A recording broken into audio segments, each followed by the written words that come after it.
Alright, here's a video showing HyperFlash where I'm gonna actually show a full programming sequence and then show the game playing on the Virtual Boy.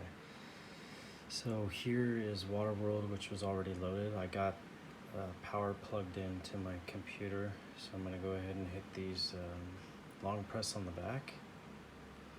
You go into the menu.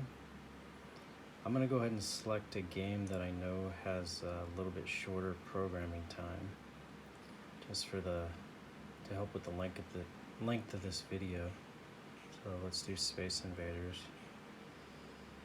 So that's gonna program. I'm gonna go ahead and set this down while it does that. And you'll see the icons are updating. That's the Space Invader icon. And this one, because originally it's a small 4 megabit file, even when it's padded out, right now the cart's auto padding out to 32 megabit. It's a lot faster than larger files.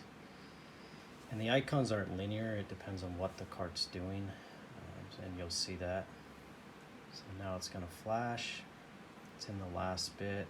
That last icon updates once it goes into the final stages for loading the label.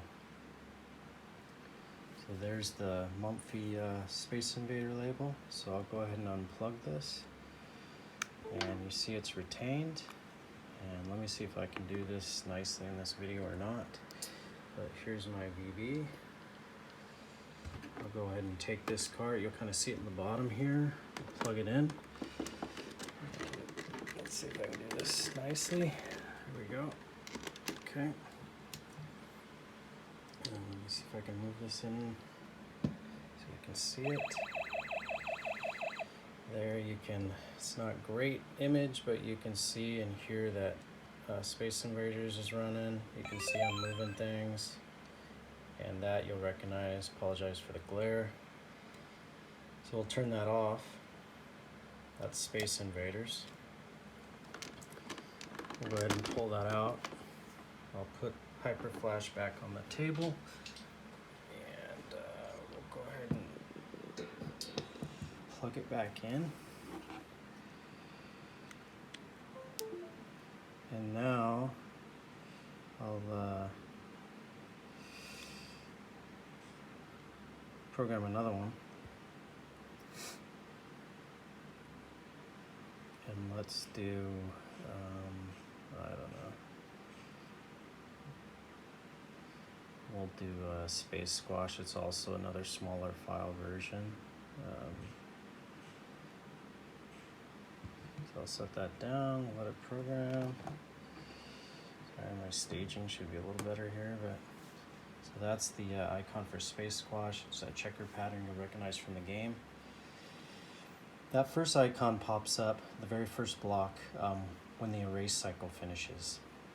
Then it pops up the second one as it starts programming. And then these ones in the middle are based on what percentage it's through the file. It'll go up to the 9th block.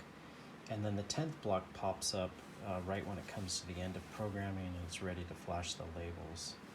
So you'll see there can be a variable time in the middle here.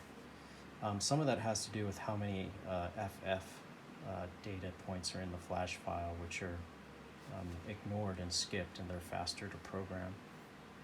So that's the Mumphy Space Squash label. So let's go ahead and unplug this. And then I'm gonna move this up again. And we'll just plug it in. I'll bring it down just so you can make sure you see I'm plugging the card in. Let's turn that on. And you hear the noise from, or the chime from Space Squash. This is the one that's been translated by Ben and Greg, if you can see that. And I apologize, it's not a great image, but you can see the Space Squash image in there. So that's how HyperFlash will work. You'll be able to switch games like that, plug them in, and play on your Virtual Boy. So it's working well. I got all the native games on here, as well as a bunch of the homebrews, and of course, Hyper Fighting.